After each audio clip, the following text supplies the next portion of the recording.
साबिक यूसी नाज़म उस्मान मंच गिरफ्तार, अहलिया आसमा रोपोश हो गई। हमारे नुमाइंदे खुसूसी पाकिस्तान गुलाम दस्तगीर की तफसीलात के मुताबिक थाना बटाला कॉलोनी में चाइल्ड प्रोटेक्शन अफसर रुबीना इकबाल की मुद्दत में 3 दफात के तहत मुकदमा दर्ज। चाइल्ड प्रोटेक्शन ब्यूरो ने मुतासरा बच्ची की हवालगी के लिए अदालत में दरख्वास्त दायर कर दी।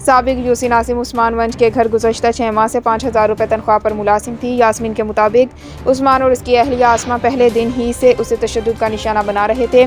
2 रोज़ कबल बर्तन टूटने पर भी उसे डंडों से मारा गया तो वो खौफजदा होकर अपने वालिदैन के पास जाने के लिए घर से निकल गई, लेकिन वो पेंसरा पहुँच गई, जहाँ से पेट्रोलिंग पुलिस ने उसे थाना बटाला कॉलोनी पुलिस के हवाले कर दिया। बटाला कॉलोनी पुलिस ने मुतासरा यासमीन का तिब्बी मुआयना करवा लिया और चाइल्ड प्रोटेक्शन ब्यूरो अफसर रुबीना इकबाल के मुद्दत में मियाँ बीवी के खिलाफ मुकदमा दर्ज करके साबिक नाज़म उस्मान मंच को गिरफ्तार कर लिया, जबकि उसकी अहलिया आसमा रोपोश हो गई।